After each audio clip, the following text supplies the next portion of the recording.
Sejam bem-vindos a mais um vídeo daqui do canal. Esse vídeo é de certa forma especial, já que ele pode ser considerado um dos meus maiores projetos. Hoje eu começarei a comentar sobre um mistério de cada estado do Brasil, contando também o Distrito Federal. Eu acredito que esse seja um vídeo interessante para conhecer casos brasileiros que talvez não sejam tão comentados assim. E ele também serve como um desafio autoimposto para encontrar algo desse gênero em cada estado brasileiro. E eu tenho que admitir que isso é bem difícil, já que contar esse tipo de conteúdo relacionado a certos lugares do Brasil é um pouco complicado, mas enfim. O objetivo desse vídeo não é necessariamente falar sobre o mistério mais popular do estado. Alguns eu até evitei falar do mais famoso. Neste vídeo veremos casos relacionados a lendas urbanas, fenômenos inexplicáveis, OVNIs, crimes sem solução, pessoas misteriosas e várias outras coisas. E é bom falar aqui no início do vídeo que esse será a parte 1 desse projeto. Eu inicialmente planejei falar de todos os estados em um vídeo só, porém ele ficou bastante longo, afinal são 27 tópicos diferentes que têm que ser tratados. E sim, eu sei que vocês gostam de vídeos longos, a questão é que eu não tenho muito tempo para produzir os vídeos, já que eu faço um vídeo por semana, então ficaria um pouco inviável fazer um vídeo de mais de 40 minutos em uma semana. Então por causa disso eu tive que dividir esse vídeo em duas partes, sendo que a próxima sairá logo na semana que vem. Falaremos de cada estado em ordem alfabética, e por causa disso nesse vídeo iremos do Acre até Minas Gerais, e no próximo do Pará até Tocantins. Porém, sintam-se livres para dar sugestões dos estados que não foram mencionados nesse vídeo em específico. Então, com tudo isso explicado, iremos conhecer agora uma lenda / mistério de cada estado brasileiro.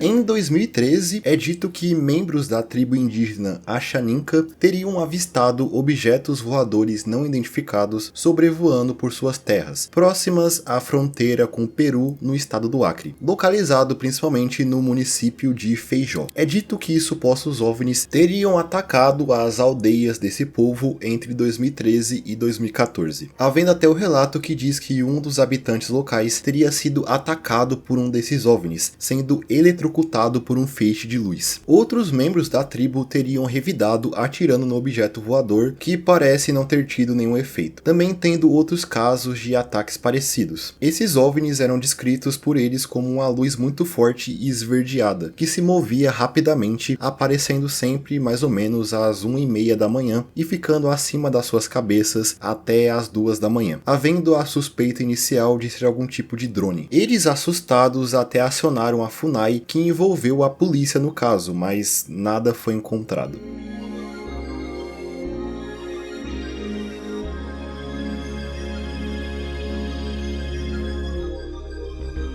Pero Fernandes Sardinha é considerado o primeiro bispo a pisar no Brasil, vindo de Portugal até a Bahia em 1551, onde ele foi designado como o primeiro bispo do Brasil, cargo que ele manteve por cerca de 5 anos. Porém, certo dia, em 1556, ele pegou um barco junto de outras 90 pessoas e atravessou o rio Cururipe para nunca mais voltar. Segundo a, digamos, versão oficial, o primeiro bispo do Brasil, junto dos outros tripulantes, foram mortos e devorados por uma tribo que habitava a região, os Caetés, no que foi chamado de um banquete antropofágico. A região onde o bispo teria morrido é atualmente o município de Cururipe, no Alagoas. Porém, existem algumas controvérsias em relação a essa história, que foi contada inicialmente por um franciscano chamado Frei Vicente do Salvador. E alguns teorizam que essa narrativa teria sido criada para justificar a escravidão e a morte desses índios, que foram exterminados pelos portugueses, sendo usados de escravo no plantio de cana-de-açúcar, além de mortos em vários conflitos sangrentos. Existe a teoria que diz que o bispo teria morrido, na verdade, como resultado de uma vingança vinda de Duarte da Costa, que era o governador-geral do Brasil na época. Afinal, o bispo era bastante crítico à gestão de da Costa, logo a relação entre os dois não era muito boa. E essa viagem pelo rio que o bispo fez XVI tinha como destino final Portugal, onde o bispo reclamaria também sobre Duarte da Costa, o que alimenta essa teoria.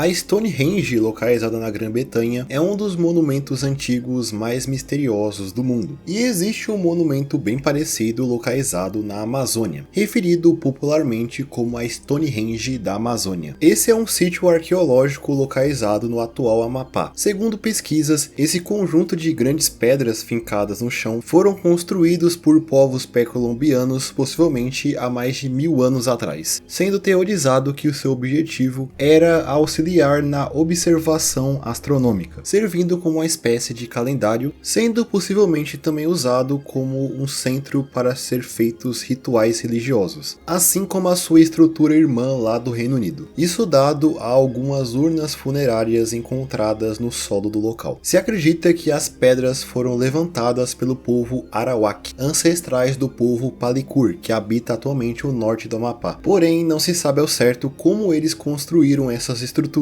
tendo dúvidas de como foi a logística para levar todas essas pedras até esse determinado local.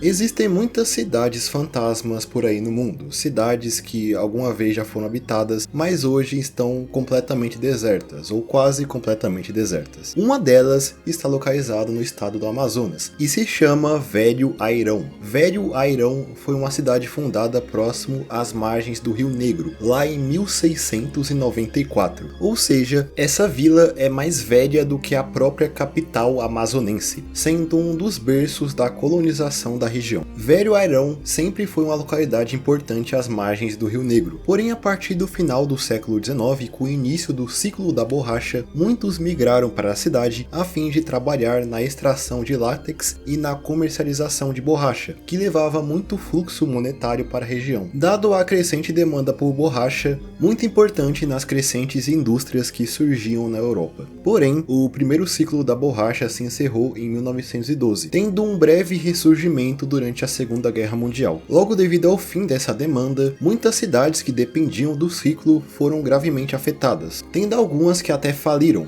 como é o caso de Velho Airão, que principalmente durante os anos 50 perdeu muito da sua população que saía da cidade se mudando para cidades mais próximas. É dito que por volta de 1985 a cidade estava completamente desabitada. Mas além disso, existe a lenda que diz que muitos fugiram de Velho Airão dado a uma infestação de formigas de fogo que dominaram grande parte do território da vila em algum momento, mas não se tem certeza se isso é um fato ou uma lenda. Algo de interessante sobre a vila também é que lá existem alguns petroglifos, que são desenhos e formas encravados em pedra que possivelmente pertenciam a povos que viviam na região há centenas de anos no passado. Atualmente, grande parte do que era Velho Airão está em ruínas, sendo uma legítima cidade fantasma, tendo apenas um único habitante, um imigrante japonês chamado Shigeru Nakayama, que chegou no Brasil durante os anos 60, junto do fluxo migratório japonês, e se estabeleceu na vila lá por 2001, e hoje é considerado o guardião da vila.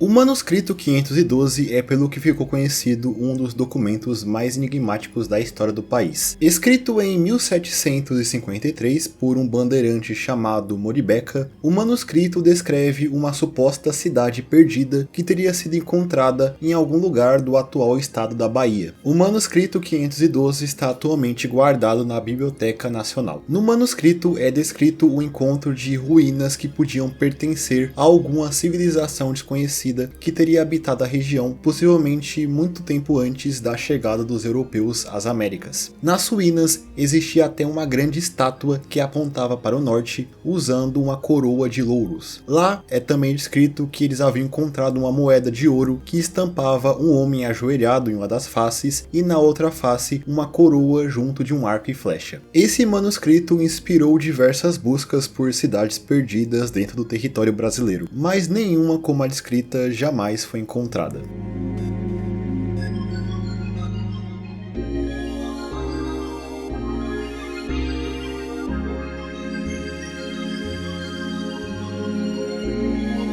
O município de Quixadá é um dos lugares no Brasil onde atividades relacionadas a objetos voadores não identificados são mais frequentes. Existem relatos de aparições desses tais OVNIs desde meados dos anos 60, onde relatos de luzes estranhas passando pelos céus e até contatos diretos com extraterrestres são reportados pelos habitantes locais. Ufólogos relacionam essas aparições com as formações geológicas do município, como a série de monolitos que podem ser encontrados por lá, que muitos até dizem terem formas que lembram extraterrestres. Um dos casos mais emblemáticos que aconteceu em Quixadá se trata do caso Barroso, que envolveu o agricultor Luiz Fernandes Barroso em 1973, que na época do incidente tinha 45 anos de idade. Segundo a história, ele estava caminhando por uma estrada até que, de repente, uma nave extraterrestre teria aparecido em sua frente e jogado uma forte luz contra ele. Essa seria uma tecnologia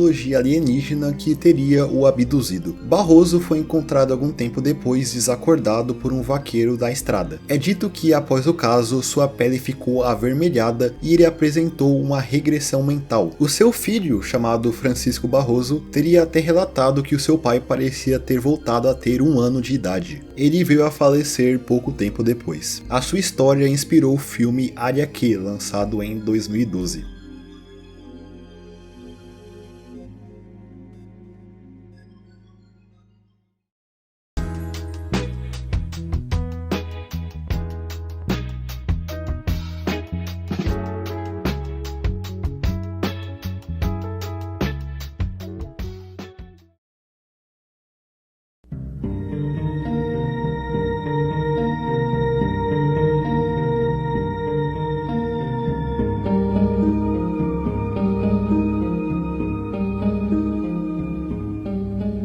O caso Ana Lídia se trata de um dos crimes que mais chocou o país durante a ditadura militar, e se trata do sequestro de uma garota de 7 anos em 11 de setembro de 1973 em Brasília. É dito que enquanto a garota saía do colégio naquele dia, alguém a raptou. Logo após o sequestro, a família da menina recebeu uma ligação pedindo um valor em dinheiro para que Ana fosse libertada. Porém, mesmo com essa ligação, o corpo de Ana Lídia foi encontrado sem vida um dia depois do seu desaparecimento com sinais de violência, incluindo violência sexual. O seu corpo foi encontrado entre a Avenida das Nações e a Universidade de Brasília, mais ou menos às 13 horas da tarde. A polícia da época encontrou alguns suspeitos do crime, como o irmão de Ana, o Álvaro Henrique Braga, que era conhecido por ter envolvimento com drogas. Segundo testemunhas, ele teria levado a própria irmã para um sítio que pertencia ao senador Eurico Rezende, levantando também a suspeita de que o filho do senador, o Eduardo Ribeiro Rezende, estaria envolvido na morte da garota também, além de um conhecido da família chamado Raimundo Lacerda Duque. Porém, apesar das suspeitas, eles foram liberados após algumas investigações. E o envolvimento de políticos no caso levanta teorias de que o caso teria sido acobertado pelo governo, tendo pouca atenção midiática na época. Logo, até hoje, não se sabe quem foi o criminoso por trás da morte brutal de Ana Lídia em 1973.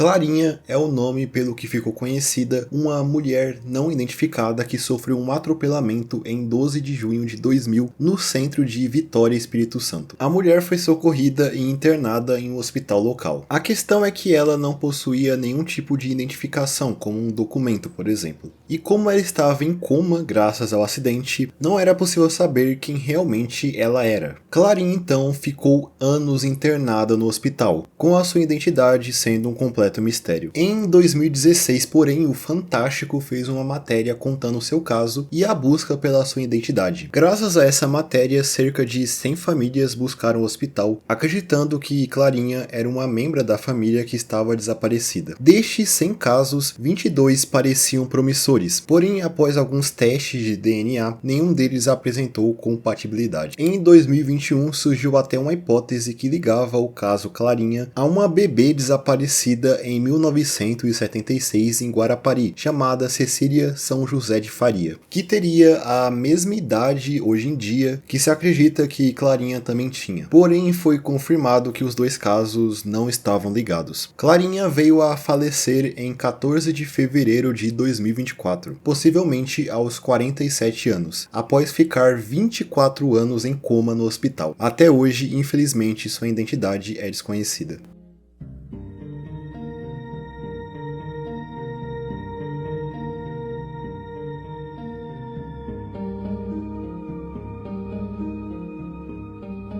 O caso da família Mateucci é um dos mais brutais que aconteceu na capital de Goiás, Goiânia, ainda nos seus anos iniciais. Ele se trata do assassinato de praticamente toda a família Mateucci, que ocorreu em 1957, tirando a vida do casal Vanderlei Lourdes e seus 4 filhos. Os seus corpos foram encontrados em sua casa em 6 de dezembro de 1957, por um sobrinho de Vanderlei. Eles pareciam terem sido mortos por alguém se utilizando de um machado. A única sobrevivente dessa chacina foi Vânia Mateucci, a filha de 2 anos do casal, que aparentemente não foi vista pelos criminosos. Um homem foi posteriormente condenado pela morte dos membros da família em 1959. Ele era Santino Rildo de Fonseca, que trabalhava no comércio da família, que inicialmente se declarou culpado pelo crime. Porém, durante a sua condenação, ele voltou atrás e se declarou inocente. Mesmo assim, ele foi condenado a 70 anos de prisão pela morte de 4 dos 6 membros da família. Não se sabe por que sua condenação foi apenas por 4 membros da família e não todos. Mas Santino não foi o único condenado, já que outras 2 pessoas foram julgadas pelo crime, sendo uma delas o irmão de Vanderlei, chamado Wilson Mateucci, que existe a teoria que supostamente teria cometido o crime dada uma inveja que ele teria do seu irmão. Porém, esses 2 outros suspeitos foram posteriormente absolvidos em 1963.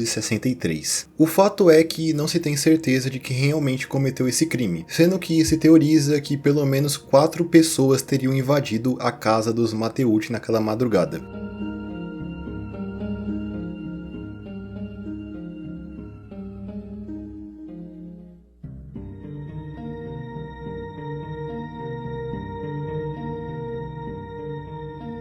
Ana Jansey foi o nome de uma das figuras mais controversas do período imperial no atual Maranhão. Nascida em 1798, ela ganhou status na região após se casar com um coronel chamado Isidoro Rodrigues Pereira, e após a morte do seu marido, ela herdou uma grande produção de algodão e cana-de-açúcar, a tornando uma das empresárias mais influentes da região, o que também a deu o apelido de Rainha do Maranhão. E como estávamos falando em um período em que a escravidão ainda existia, ela se tornou dona de diversos escravos, que ela tratava de uma forma bastante cruel. E essa crueldade que ela cultivou em vida criou uma lenda em torno da sua figura após a sua morte, que diz que graças ao seu comportamento cruel e vil, Ana Jansey foi condenada a vagar eternamente em sua carruagem pelas ruas da região. É dito que a sua carruagem é conduzida por um escravo sem cabeça e puxada por um cavalo também sem a sua cabeça, que passeia eternamente pelas ruas de São Luís durante a noite.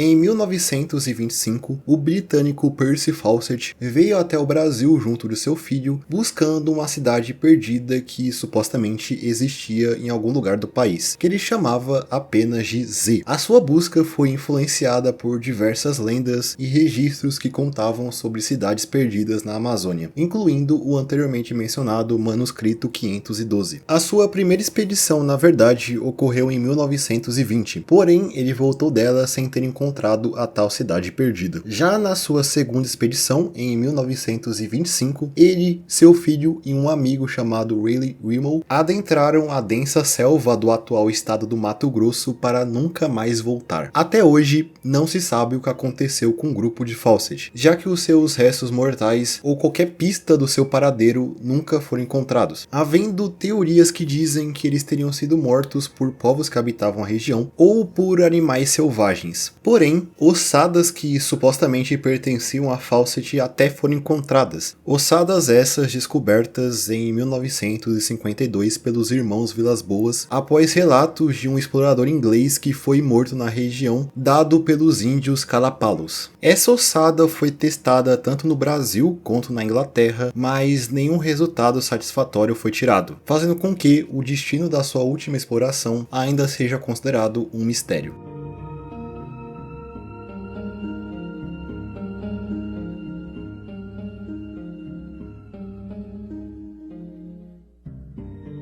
A bruxa de Sapolândia é como ficou conhecida uma residente de Campo Grande chamada Célia de Souza, que há muito tempo tinha a fama na cidade por ser uma pessoa enigmática envolvida com práticas místicas. Porém, o seu nome entrou nos noticiários por algo bastante macabro. Célia também era conhecida na cidade como uma cuidadora de crianças, que cuidavam delas enquanto os pais iam trabalhar no campo. Porém, se soube que Célia cuidava muito mal das crianças, deixando elas até desnutridas, tendo até relatos que dizem que ela usava as crianças em rituais mágicos. Com isso, cerca de 6 crianças morreram em suas mãos, e parece que os corpos dessas crianças teriam sido enterrados no quintal da casa de Célia. Todo esse caso aconteceu em 1969 e abalou a cidade de Campo Grande. Quando descobriram isso, Célia foi presa, junto de um homem que teria ajudado ela, chamado João Luiz da Silva. Porém, é dito que, apesar de tudo, ela teria sido solta da prisão por volta de 1971 e depois disso desaparecido. Mesmo que essa seja só uma das versões do que realmente aconteceu, com outras dizendo que ela teria morrido na prisão. O caso se tornou uma espécie de lenda em Campo Grande e região, por muito tempo sendo difundida pela população através de lendas e histórias. E a casa onde Célia morou e onde os assassinatos aconteceram ainda está lá como ela deixou, marcando esse capítulo sombrio na história da cidade.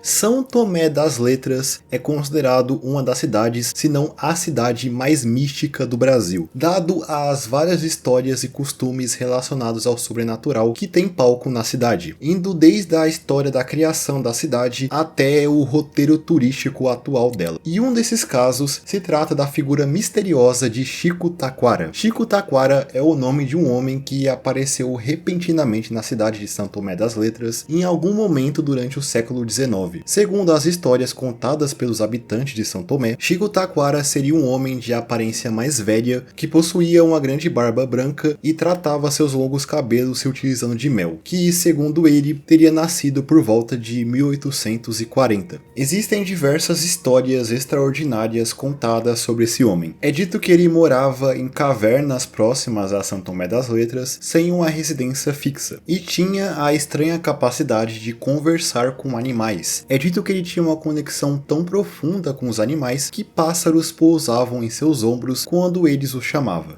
Chico Taquara também era considerado pela população local como um ótimo curandeiro, se utilizando de remédios caseiros feitos com plantas, também sendo visto fazendo orações em uma língua desconhecida. Também é dito que ele tinha a capacidade de estar em 2 lugares ao mesmo tempo. Chico Taquara, certo dia, em 1916, simplesmente desapareceu da cidade, aumentando ainda mais o misticismo em torno dele. Ao longo dos anos surgiram teorias que tentam explicar quem ele era, como uma das mais famosas que dizem que ele fazia parte de alguma civilização intraterrestre, ou seja, ele vivia em uma civilização localizada no interior da Terra e subiu até o nosso plano para algum tipo de missão desconhecida. Também havendo teorias que ligam ele com o santo da cidade, São Tomé, dizendo que ele poderia ser até o próprio santo.